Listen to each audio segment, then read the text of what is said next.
prodotto, a votare per un candidato, eccetera, eccetera. E l'obiettività dov'è? Non c'è. Non c'è obiettività, perché vale solo l'interesse di chi comunica e l'efficacia, l'efficienza del comunicatore.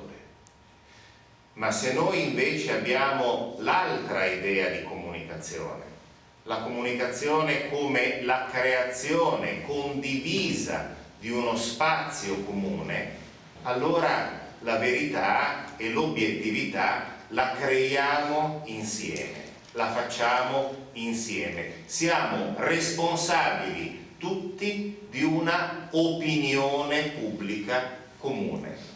E poi un ultimo passaggio per completare la risposta. In torej, če skušamo odgovoriti na vprašanje, kje je sedaj resnica, ali obstaja resnica in kako.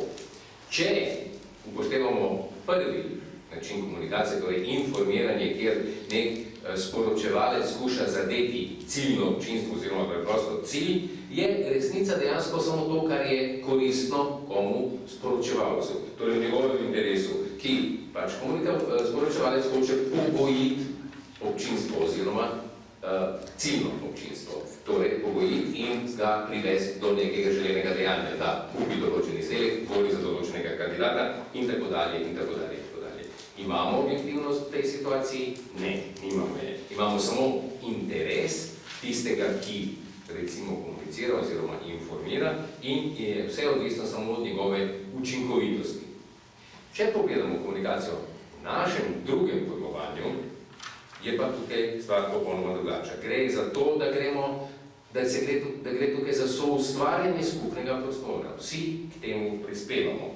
In zato je resnica objektivna dejansko to, kar mi skupaj določimo in s tem utvarjamo, mi smo vsak izmed nas odgovoren za naše skupno javno mnenje. In to je naša resnica. Pa še ena misel za zaključek. Ma la domanda aveva un ultimo punto importante. Il giornalista può dire la verità? Riesce a dire la verità nella sua comunicazione, nel suo dare le informazioni? Riesce a essere obiettivo?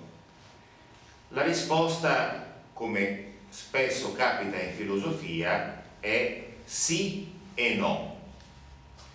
Il giornalista deve dire la verità, ma non può dire la verità fino in fondo. Perché? Perché la verità dei fatti il giornalista la vede sempre dalla sua prospettiva, dalla sua opinione. E qui ci sono due possibilità, il buono e il cattivo giornalista. Il buon giornalista dichiara, fa capire che la sua è una opinione, che la verità è vista dal suo punto di vista, che cerca di essere obiettivo, ma sempre dalla sua prospettiva. Il cattivo giornalista invece confonde, scambia la verità e l'obiettività con la sua opinione. Ma questa non è informazione, si chiama ideologia. In zato ste pa imeli odgovarjal na to zadnjo točko, ki pa je verjetno najpomembnejša točka v vašem vprašanju. In torej, ali sploh novinarji lahko povejo resnico? Ali lahko komunicirajo resnico? Ali zmorejo informirati na objektiven način? Kot je navada v filozofiji, odgovor je tako da, kot ne. Novinar dejansko ima dolžnost povedati resnico. Verjetno pa je ne more povedati do konca, doreči do konca. Zakaj? Zato, ker je pač pogojen kot človek s svojim lastnim mnenjem, gleda na stvari iz svojega zornega kota in torej je vprašanje, če je res lahko objektiven. Zato pa imamo tukaj dve možnosti. Imamo dobrega novinarja pa slabega novinarja. Dobri novinar bo dejansko podal svojo resnico in obenem opomnil, da je vendarle to njegovo mnenje, da je iz njegovega zornega kota, da se resnica izmika in torej ne to, kar je on rekel, sicer malo jemljajo z rezervo. Skuša, torej si prizadeva povedati resnico, ampak zmore, kot zmore. Slabi novinar pa dejansko ne razlikuje. Slabi novinar pomeša svoje mnenje, dejansko tem, kar je videl, doda svoj zorni kot, ne da bi razlikoval, ne da bi delal teh razlik. In posledica je, da to ni informacija, to je ideologija. Dr. Dejan Komel, ob tem razmišljanju o novinarstvu in objektivnosti, dr. Fabris je v svoji knjigi navedel tudi primer novinarjev na kriznih žariščih, ko nosijo glavo na tnalu, pa tudi problem tistih novinarjev, ki delujejo v partijskih sistemih, v enopartijskih sistemih, kjer seveda je dopustna samo ena resnica. Pa me zanima, kaj mislite, kako pomembna je izobraženost oziroma ozaveščenost bralcev, gledalcev? Imamo tukaj v slovenskem prostoru tudi nekaj težav, da bi znali brati članke, gledati prispevke, tudi ob dejstvu, da seveda televizija tudi ni objektivna, čeprav mislimo, saj slika pove več kot 1000 besed, ampak nekdo je to sliko usmeril. Lep primer je recimo zgodba o beguncih, ko smo bili veliko bolj nagovorjeni, če smo gledali male otroke in ženske prek kamer, kot pa moške, zdrave, mlade in kot da jim nič ne manjka.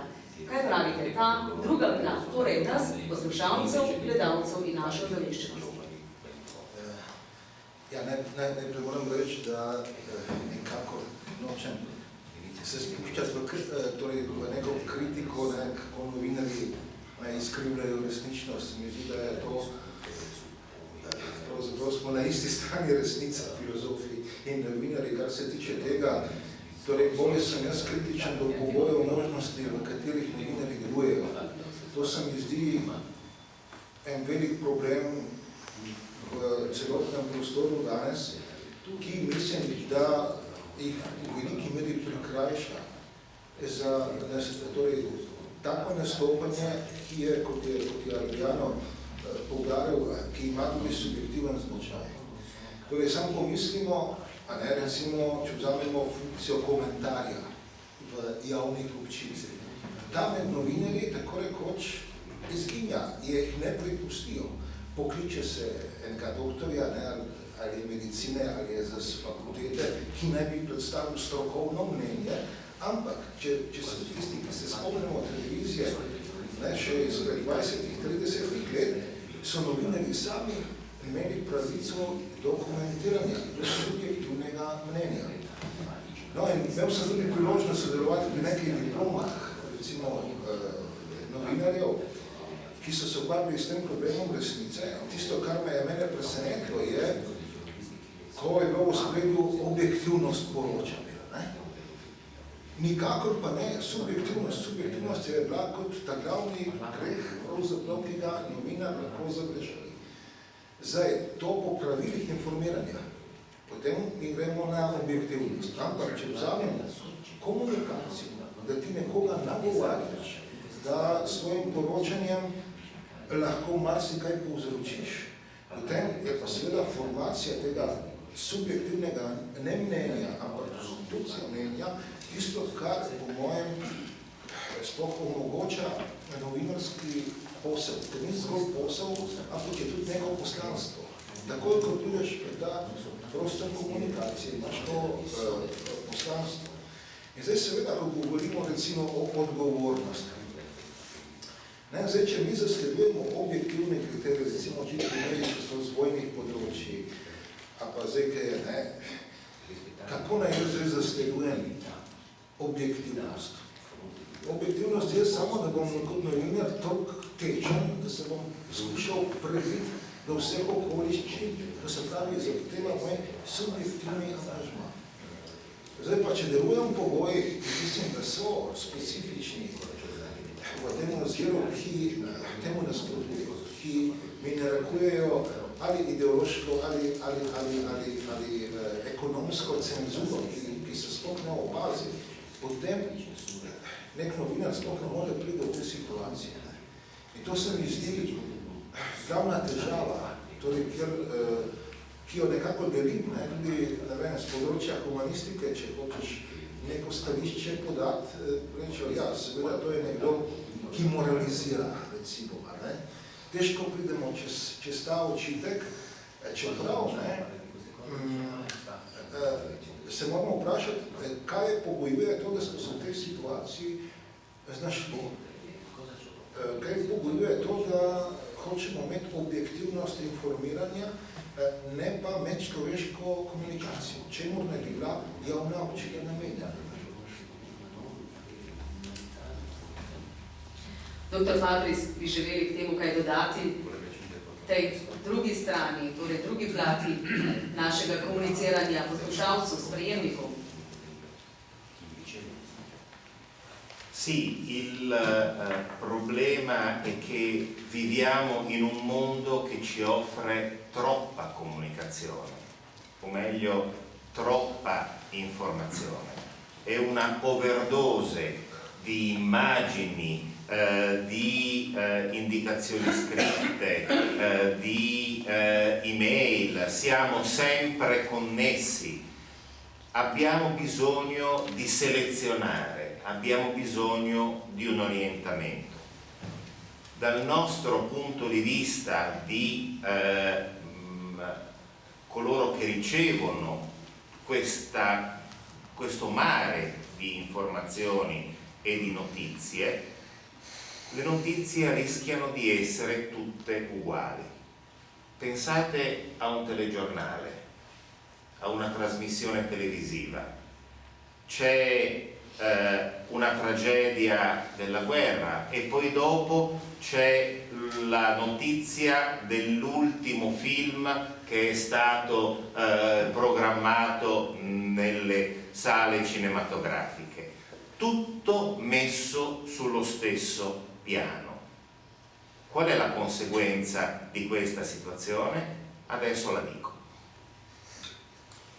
Ja, to je problem, s katerim se soočamo vsi, ki živimo na tem svetu. Dejstvo je, da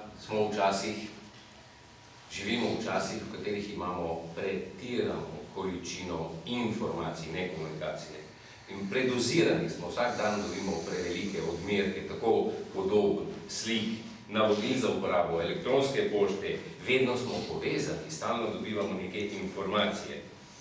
In da bi jih lahko pravilno razumeli, morali biti sposobni selekcionirati, ločevati. In torej z našega zornega kota prejemnikov tega morja informacij in novic, je dejstvo, da pridemo do tega, da postane vse enako, brezoblično. Poglejmo samo, pomislimo na televizijski dnevnik ali tudi kakšno televizijsko oddajo, ampak recimo informativno oddajo. Najprej poročajo o vojnih grozotah, o nekih tragedijah nekje, takoj zatem prihaja novica o tem, da v kinodvorane prihaja nov hollywoodski film ta in naslednji teden si ga lahko že ogledate. Kar enkrat posledica je to, da se vse postavi na isto raven. Popolnoma brezčutni postanemo do vsega in obstaja še ena pomembnejša posledica. Qual è, dicevo, la conseguenza di questa troppa informazione? Sono due le conseguenze. Da una parte noi siamo ormai abituati a tutte le notizie, a tutte le immagini. Alla ora di cena vediamo immagini di tragedie enormi, di morti, e siamo abituati a tutto questo.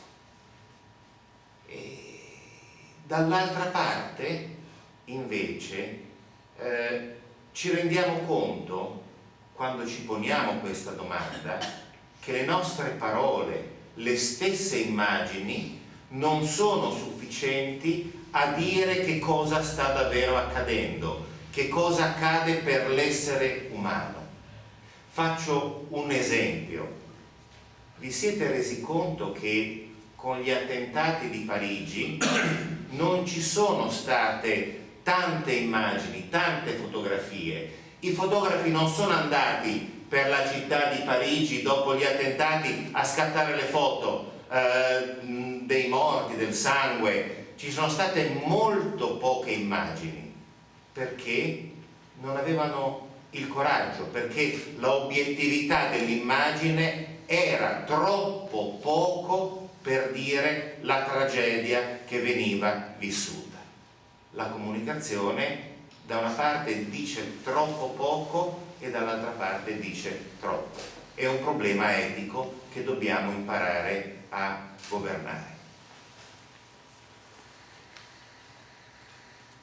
In seveda, zaradi te pretirano velike količine informacij imamo potem dve pomembni posledici. Po eni strani smo mi navajeni že na vse, na vsako novico, na vsako podobo. Lahko sedimo za mizo, večerjamo, gledamo dnevnik in nam prikazujejo vse možne vojne grozote in mrtve kri in je to za nas nekaj čisto normalnega. Po drugi strani pa se zavedamo, da naše besede in naše podobe ne morejo izraziti vse grozote, ki se dejansko dogajajo. Torej, kljub temu še vedno do nas ne pride celotna resnica trpljenja posameznika, ki je nekaj doživel. Kljub poročanju, ker smo že navajeni. Glejte, konkreten primer, po napadih v Parizu, verjetno ste opazili, da je bilo zelo malo fotografij, zelo malo videoposnetkov. Če bi to bilo kje drugje iz kakšne druge vojne, bi mi videli kupe mrtvih in krvi in vsega. V Parizu dejansko je bilo zelo malo fotografij. Zakaj se sprašujem? Zato, ker dejansko niso imeli novinarji dovolj poguma, da to naredijo. Pa ne zato, ker bi te slike bile pregrozne, ampak zato, ker bi odkrili, da te podobe ne uspejo izraziti v celoti same grozote tega dejanja, tega, kar se je zgodilo. Torej, ne morejo izraziti in opisati, kako hudo je to, kar se je zgodilo. In zato imamo to stanje, ki je etično vprašanje. Tukaj se spet soočamo s vprašanjem etike in to je eno vprašanje, na katerega bomo nekako morali najti odgovor. Morda ob tem mestu, dr. Fabris, rekli ste, veliko informacij prihaja do nas. Je to povezano s tistim ne, ki ga izpostavljate v knjigi, da je treba znati reči tudi ne. Torej, da se omejimo, da se samo omejimo. Koliko pustimo, da nas te informacije prizadanejo, koliko pustimo, da tudi mi soustvarjamo ta medijski trg. In morda ob tem še, kako vplivajo nove tehnologije na resnico v komunikaciji. Imamo številne nove komunikacijske kanale, imamo pametne telefone, elektronsko pošto ste jo omenili, preko katere nas zasuvajo z dneva v dan z različnimi stvarmi. Je komunikacije, ki je več po tej plati, smo bolj informirani, je lažje, ali je tukaj tudi treba znati reči ne? È vero, le nuove tecnologie ci danno tanta capacità, tanta possibilità di essere più informati e questo mette in crisi i giornali, la stampa, i giornali di carta, perché soprattutto i giovani, le giovani generazioni non leggono i giornali che danno le notizie il giorno dopo, leggono le notizie sul sito, ma sul sito di nuovo tutte le notizie sono messe sullo stesso piano. Manca quell'orientamento, manca quell'ordine delle notizie tra quelle più importanti e quelle meno importanti, tra quelle che mi interessano e quelle che non mi interessano, non come individuo, ma come comunità, come collettività. Era il mestiere del giornalista, quello di dare l'orientamento per la comunità, le notizie importanti per la collettività. E invece adesso le notizie sono legate al mio interesse. Mi interessa più il risultato della partita di calcio della mia squadra piuttosto che la crisi di borsa che ha colpito l'Europa. Ma questo è solo un aspetto. Res je, ogromno nove tehnologije nam daje vrsto, nešteto priložnosti za večjo informiranost, za večji pretok informacij. Dejstvo je, da to prav spravlja potem v veliko krizo tiskane medije, zlasti časopise, zato ker mladi ne berejo več časopisa, ki objavi novico dan po novici, gredo na spletno stran. In tukaj imamo isti problem, na spletni strani so spet novice, vse na isti ravni. Ni nobene hierarhije, ni nekakve urejenosti novic od najpomembnejše do manj pomembne, od te, ki zanima mene, a zanima skupnost. Ni več tega kriterija ločevanja novic po pomembnosti za skupnost. To je bil poklic novinarja. Novinar je izbiral med vsemi informacijami, ki so ga dosegli, je izbiral tiste informacije, ki so pomembne za skupnost. Sedaj pa živimo v obdobju, ko nam ti mediji sledijo in vidijo, kaj so naša zanimanja in nam ponudijo to, kar mene kot posameznika zanima. Zato me bolj zanima rezultat nogometne tekme mojega moštva, kot pa recimo borzna kriza, ki je prizadela celo skupnost. In seveda še. Oggi le nuove tecnologie hanno anche un'altra conseguenza. Il fatto che io posso, se mi trovo in un certo luogo, dare io stesso la notizia. Io con il mio smartphone posso fare la foto, postarla sul mio sito di Facebook, posso inviarla anche al giornale. Come si dice, siamo tutti giornalisti. In Italia c'è un sito che si chiama www.siamotuttigiornalisti.org. Questo è sbagliato per due motivi: perché non è vero che siamo tutti giornalisti, perché non sappiamo come dare le notizie.